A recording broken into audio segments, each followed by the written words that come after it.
Sasa jana nilikufundisha namna ya kuepuka ujambazi. Leo naenda kukufundisha wewe kuwa jambazi.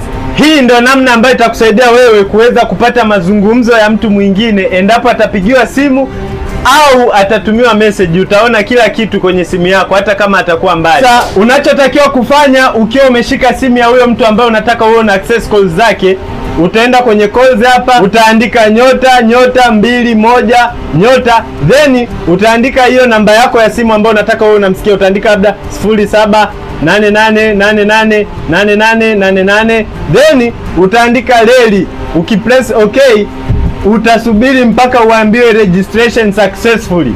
Unaona hapo ni registration was successful, kwamba akiwa anapigiwa wala au anatumiwa message utaona kila kitu. Na hata yeye siku sasa akiwa amenijua au amenifollow akaona namna ya kuona hivyo, tukitumia ile njia yetu ya jana ambayo ilikuwa ni *21 tukipress okay, utaona ataweza kuona kwamba mazungumzo yake yanaenda kwenye hii hapa namba ya simu.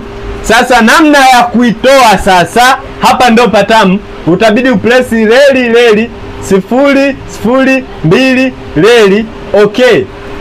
Utasubiri mpaka ikwambie wamefanikiwa kufuta kila namba. Unaona kama hapo imeandikwa call forwarding all, erasure was successful.